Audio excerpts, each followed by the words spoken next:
Details आपको दूंगा। जैसे आप इंग्लिश में बताया था, हमारा फर्स्ट वर्टिकल है इन स्टोर, जो पॉस मशीन दिखाया था, that is deployed in almost 900,000 merchants. We have almost about 17 lakh terminals deployed. और हम क्या करते हैं, हमने एक SaaS मॉडल किया है, तो हर मशीन को हम लोग पर मंथ एक रेंटल चार्ज करते हैं। वो मर्चेंट को भी हो सकता है, वो बैंक को भी हो सकता है। तो हमारा फर्स्ट वर्टिकल जो है वो कंप्लीटली SaaS बेस्ड रेवेन्यू से डिपेंडेंट है। हर मंथ हम लोग हर मर्चेंट या बैंक को रेंटल फी चार्ज करते हैं। वो हमारा फर्स्ट वर्टिकल है, सबसे पुराना वर्टिकल वो है। सेकेंड वर्टिकल जो है, जो हमने बात किया था कि EMI बिजनेस होता है, जहाँ पे आप कोई भी इलेक्ट्रॉनिक स्टोर हो या कोई भी ब्रांड के स्टोर में जाके आप अपना परचेज को EMI में कन्वर्ट कर सकते हो। जितना वॉल्यूम में आप ट्रांजैक्ट करते हो, because of giving this software technology, both banks and brands give us a certain percentage take rate. तो जितना GDP में हम मोबिलाइज करते हैं उस पे अपने को एक certain percentage take rate मिल जाता है। वो हमारा सेकंड बिजनेस है। थर्ड बिजनेस जो बिल्स का बात किया था, जहाँ पे आप करेंट ऐप, गूगल पे ऐप जाके आप ट्रांजैक्ट करते हो, हमने हाईवे बिल्ड किया है। हाईवे बिल्ड करने के लिए हमको जितने ट्रांजैक्शंस हमारे हाईवे के थ्रू पास करते हैं, उनपे हमको हर ट्रांजैक्शन पे एक अमाउंट मिल जाता है। So this revenue model comes on कितना API pins बैंक्स और बाकी इंस्टीट्यूशन ने हमारे हाईवे पे पिन मारा है, उस पे हमको पूरा रेवेन्यू मिल जाता है। और ये जो लास्ट वर्टिकल है इश्यूएंस का, जहाँ पे हम Amazon इंटरनेशनल मार्केट्स में प्रीपेड कार्ड इशू करते हैं। प्रीपेड कार्ड मतलब तकरीबन एक नया बैंक अकाउंट के जरिए समझिए, उसके बैकएंड में लेजर क्रिएट करना होता है, बहुत कुछ काम होता है, पूरा टेक इंफ्रास्ट्रक्चर होता है। और ये ब्रांड्स खुद करते नहीं है, वो हमारा हेल्प लेते हैं वो सॉफ्टवेयर बनाने के लिए और डिस्ट्रीब्यूट करने के लिए। इसलिए हमको ये बोथ क्रिएशन एंड डिस्ट्रीब्यूशन दोनों चीजों के लिए हमको पैसा मिलता है। जितना कार्ड का वॉलेट भर जाता है उस पे हमको एक परसेंटेज रेवेन्यू मिल जाता है। सो हमारा रेवेन्यू मॉडल एक्सट्रीमली डाइवर्सिफाइड है। हमको बोथ SaaS बेस्ड फीस मिलता है जो एकदम स्टेबल है और ग्रोइंग है, हमको ट्रांजैक्शन बेस्ड फीस भी मिलते हैं और based on number of transaction वो भी मिलते हैं। So fairly diversified lines. We are zero lending income. As Amish said in his presentation, we are only a tech provider. We already work with banks and institutions who already have carded customers. So हम अलग से कोई lending नहीं करते हैं, कोई interest income नहीं आते हैं, हम pure SaaS based fees और transaction based fees कमाते हैं। So ये चारों segments का outcome क्या है? हमारा revenues across these four verticals has been consistently growing. If you see here, you see a very healthy growth rate across both. हमने 2300 करोड़ का रेवेन्यू किया था and we are growing at about 20% plus across the years, and it's a fairly diversified revenue stream as we have shown earlier.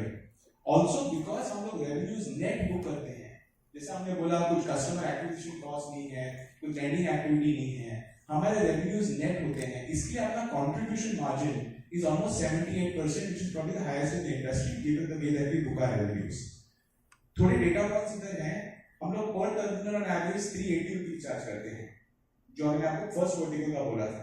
और second vertical का हम लोग तकरीबन 40 bips कमाते हैं for all the EMI business done, and transactions के लिए पर ट्रांजैक्शन चार्ज करते हैं, charge about 150। This is the way we monetize. और जो लास्ट वर्टिकल है जहां पे हम लोग कार्ड इशू करते हैं, 1.3% हम लोग for the volume generated earn करते हैं। That's the way we kind of monetize. One interesting thing is in a fintech business, एक बार आपने आर्किटेक्चर सेट कर दिया और स्केल बढ़ा दिया, ऑपरेटिंग लेवरेज आ जाता है। So over the years as our revenues have grown by 20%, हमारे कॉस्ट उतने बढ़े नहीं है। इनफैक्ट हमको काफी ऑपरेटिंग लेवरेज आया है, क्योंकि हमने पहले पीपल में इन्वेस्ट किया था, people have generated products have got monetized, and therefore you see a huge operating leverage in our business. Our adjusted EBITDA that we have reported has gone from almost 12%, in fact it used to be 9% in 22 when we came out with our RHP, DRHP. अभी ये quarter में हमने 20% कर दिया है, and this is a steady sustainable growth that you see over the period because of the products we have created, the markets we have accessed, and the throughput of what we have done both at international level and in domestic level. Lastly, EBITDA to profit, because finally everyone looks at profit. Well, adjusted EBITDA is a great parameter of how we are improving. Two line items आते हैं जो EBITDA से PBT में आते हैं। एक होता है कैपेक्स की वजह से डेप्रिसिएशन जो आता है, जो हमारा कॉस्ट टर्मिनल्स है, एंड दूसरा होता है कि सामने आगे का जो ऐप है वो ऐप बनाने के बदले अगर आपने पीछे जो आपको जो दिखता नहीं है, आपने पीछे की जो काम करे अगर इलेक्ट्रॉनिक पेमेंट्स में, तो हमें ज़्यादा ट्रांजैक्शंस मिल सकते हैं और ज़्यादा ट्रांजैक्शंस की प्रॉफिट्स हो सकता है। तो पाइन लैब्स का कोई ऐप नहीं है, बट पाइन लैब्स का ये पॉस है। अभी ये पॉस आप घर घर में थोड़ी ना रख सकते हो, लेकिन जो बैंक्स है, फाइनेंशियल इंस्टीट्यूशंस है, मर्चेंट्स है, वो मर्चेंट्स जाके हमारे पॉस रखते हैं। अभी ये मशीन जो मैं बम्बई से लेकर नहीं आया था, ये मशीन तो यही होटल में, ये होटल में सब जगह पे ये मशीन लगा हुआ है। तो हमने ये समझ लिया था कि अगर आप कंज्यूमर के ऐप में जाओगे तो आपको डिस्काउंट देना पड़ेगा, आपको कैशबैक करना पड़ेगा, money will have to be collected, lot of marketing costs will go. So we decided to create a company which is much more focused on giving value to banks, financial institutions, to merchants, building interconnectivity in the cloud for electronic payments. That is what we have been doing. And while 10 years back we were known only for the POS machine, आज के तारीख में अगर आप Amazon wallet पे जाकर अपना balances रखते हो या Amazon का प्रमोशन या कैशबैक अगर आप वॉलेट में रखते हो Amazon का, उसका पूरा बैकएंड पाइन लैब्स करता है। जब भी आप ट्रांजैक्शन करते हो ऑनलाइन पेमेंट में, आप जब पे बटन दबाते हो, उसके बाद जो ट्रांजैक्शन लेकर जाकर अपने बैंक अकाउंट में जाता है, पैसा वापस आता है, all of that is being completely managed by Pine Labs. Today we are the dominant force, but most interestingly, while we were relevant 10 years back, we have also built technologies today which will keep us relevant going forward also when transactions become more and more invisible. So these are the 4 lines of businesses. Within that, we've clubbed the first 3 together under what is called as digital infrastructure and transactions, and second is what is called as issuing and acquiring services. मैं एक-एक करके I will explain all of this to you in great detail. So the first business, which is in-store and online, ये business आपको बहुत ही easy समझने को आएगा. This is our business which is related to the POS business and online payment gateway business. मैंने आपको बताया for POS business आप कहाँ पे भी जाओ, आप एयरपोर्ट्स में जाओ, आप मॉल्स में जाओ, बड़े होटल्स में जाओ, आपको ये पाइन लैब्स का टर्मिनल दिखाई देगा. अभी ऐसा क्यों है कि आपको पाइन लैब्स का टर्मिनल बड़े-बड़े मॉल में दिखता है, बट ये आपको छोटे दुकानों में नहीं दिखता है जहाँ पे आप जाकर च्युइंगम खरीदते हो या पानी की बोतल खरीदते हो? क्योंकि हमने हमारे फोकस में क्या रखा है, हमने ये फोकस रखा है कि क्या टेक्नोलॉजी हम डेवलप करते हैं पॉस मशीन के ऊपर.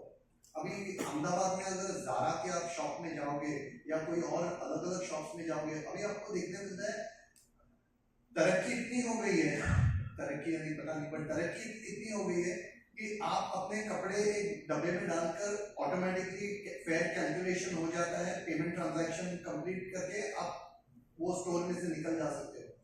That entire experience of digital payments is the kind of work that Pine Labs does. What Pine Labs does not do is the typical QR code and वो QR code standees and stickers, क्योंकि वो merchant एक दिन पे निकाल देता है, दूसरे दिन पे और किसी को रखता है. मर्चेंट की कोई लॉयल्टी नहीं है. जो भी मर्चेंट हो, may that be airlines, large malls, hotels, big airports, all of those are our customers, and over the last many years, almost at about 17 lakh such merchant locations across the country, we have either put up our POS machine or we have put up our payment gateway. So that is in my first pillar of my business. In the second pillar of the business, again, it is something that you will be able to understand very easily. So अगर आप electronic stores में जाओगे, अभी कोई भी electronic stores में जाओगे तो आपको ये फीचर मिलता है कि आप कौन सा कार्ड है आपके पास, डेबिट कार्ड कौन सा है, क्रेडिट कार्ड कौन सा है. Depending on the credit card वो बोलता है सैमसंग पे ऑफर चल रही है, आपके क्रेडिट कार्ड पे 5,000 रुपए का कैशबैक मिलेगा और आपको 0% इंस्टॉलमेंट पेमेंट पे 12 मंथ्स के इंस्टॉलमेंट पे आप ये टीवी खरीद सकते हो या ये मोबाइल फोन खरीद सकते हो. खाली हाथ ऊपर करके दिखाना. Has any one of you taken that installment payment television? देखो इतनी अपॉर्चुनिटी है अभी तक हमारे पास. Installment payment transactions are growing extremely fast in India. People are actually buying mobile phones. Youngsters are buying mobile phones. People are buying televisions and converted into 3, 6, 9, 12 months of installment payment transactions. कौन से businesses करते हैं, अब ये चारों business में हम monetise कैसे करते हैं उसका थोड़ा भी ग्लिम्स आपको दूंगा. जैसे आप इंग्लिश में बताया था, हमारा फर्स्ट वर्टिकल है इन स्टोर. POS machine दिखाया था, that is deployed in almost 900,000 merchants. We have almost about 17 lakh terminals deployed. और हम क्या करते हैं, हमने एक SaaS मॉडल किया है, तो हर मशीन को हम लोग पर मंथ एक रेंटल चार्ज करते हैं. वो मर्चेंट को भी हो सकता है, वो बैंक को भी हो सकता है. तो हमारा फर्स्ट वर्टिकल जो है वो कंप्लीटली SaaS बेस्ड रेवेन्यू से डिपेंडेंट है. हर मंथ हम लोग हर मर्चेंट या बैंक को रेंटल फी चार्ज करते हैं. वो हमारा फर्स्ट वर्टिकल है, सबसे पुराना वर्टिकल वो है. सेकेंड वर्टिकल जो है, जो हमने बात किया था कि EMI बिजनेस होता है, जहाँ पे आप कोई भी इलेक्ट्रॉनिक स्टोर हो या कोई भी ब्रांड के स्टोर में जाके आप अपना परचेज को EMI में कन्वर्ट कर सकते हो. जितना वॉल्यूम में आप ट्रांजैक्ट करते हो, because of giving this software technology, both banks and brands give us a certain percentage take rate. So जितना GT में हम मोबिलाइज करते हैं उस पे अपने को एक certain percentage take rate मिल जाता है. वो हमारा सेकंड बिजनेस है. थर्ड बिजनेस जो बिल्स का बात किया था, जहाँ पे आप करेंट ऐप, गूगल पे ऐप जाके आप ट्रांजैक्ट करते हो, हमने हाईवे बिल्ड किया है. हाईवे बिल्ड करने के लिए हमको जितने ट्रांजैक्शंस हमारे हाईवे के थ्रू पास करते हैं उन पे हमको हर ट्रांजैक्शन पे एक अमाउंट मिल जाता है. So this revenue model comes on कितना API pins बैंक्स और बाकी इंस्टीट्यूशन ने हमारे हाईवे पे पिन मारा है, उस पे हमको पूरा रेवेन्यू मिल जाता है. और ये जो लास्ट वर्टिकल है इश्यूएंस का, जहाँ पे हम Amazon इंटरनेशनल मार्केट्स में प्रीपेड कार्ड इशू करते हैं. प्रीपेड कार्ड मतलब तकरीबन एक नया बैंक अकाउंट के जरिए समझिए, उसके बैकएंड में लेजर क्रिएट करना होता है, बहुत कुछ काम होता है, पूरा टेक इंफ्रास्ट्रक्चर होता है. और ये ब्रांड्स खुद करते नहीं है, वो हमारा हेल्प लेते हैं वो सॉफ्टवेयर बनाने के लिए और डिस्ट्रीब्यूट करने के लिए. इसलिए हमको ये बहुत क्रिएशन एंड डिस्ट्रीब्यूशन दोनों चीजों के लिए हमको पैसा मिलता है. जितना कार्ड का वॉलेट भर जाता है उस पे हमको एक परसेंटेज रेवेन्यू मिल जाता है. सो हमारा रेवेन्यू मॉडल एक्सट्रीमली डाइवर्सिफाइड है. हमको बहुत SaaS बेस्ड फीस मिलता है जो एकदम स्टेबल है और ग्रोइंग है. हमको ट्रांजैक्शन बेस्ड फीस भी मिलते हैं और based on number of transaction वो भी मिलते हैं. So fairly diversified lines. We are zero lending income. As Amrish said in his presentation, we are only a tech provider. We already work with banks and institutions who already have carded customers. So हम अलग से कोई lending नहीं करते हैं, कोई interest income नहीं आते हैं. हम pure SaaS based fees और transaction based fees कमाते हैं. So ये चारों segments का outcome क्या है? हमारा revenues across these four verticals has been consistently growing. If you see here, you see a very healthy growth rate across both. हमने 2300 करोड़ का रेवेन्यू किया था and we are growing at about 20% plus across the years, and it's a fairly diversified revenue stream as we have shown earlier.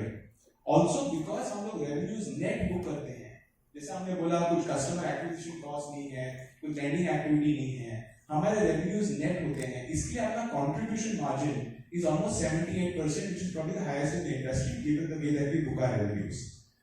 थोड़े data points इधर हैं. हम लोग पर terminal on average 380 rupees charge करते हैं, जो हमने आपको फर्स्ट वर्टिकल का बोला था. और सेकंड वर्टिकल का हम लोग तकरीबन 40 बिप्स कमाते हैं for all the EMI business done. And ये ट्रांजैक्शंस के लिए पर ट्रांजैक्शन चार्ज करते हैं, charge about 150. This is the way we monetize. और जो लास्ट वर्टिकल है जहां पे हम लोग कार्ड इशू करते हैं, 1.3% हम लोग for the volume generated earn करते हैं. That's the way we kind of monetize. One interesting thing is in a fintech business, एक बार आपने आर्किटेक्चर सेट कर दिया और स्केल बढ़ा दिया, ऑपरेटिंग लेवरेज आ जाता है.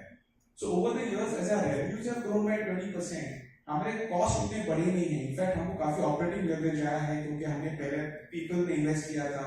People have generated products have got monetized, and therefore you see the huge operating leverage in our business.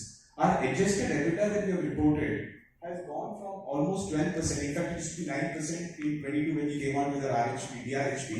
अभी ये क्वार्टर में हमने 20% कर दिया है. And this is a steady sustainable growth that you see over the period because of the products we have created, the markets we have accessed, and the throughput of what we have done both at international level and in domestic level. Lastly, EBITDA to profit, because finally everyone looks at profit. Well, adjusted EBITDA is a great parameter of how we are improving. Two line items आते हैं जो EBITDA से PBT में आते हैं. एक होता है कैपेक्स की वजह से डेप्रिसिएशन जो आता है, जो हमारा कॉस्ट टर्मिनल्स है, एंड दूसरा होता है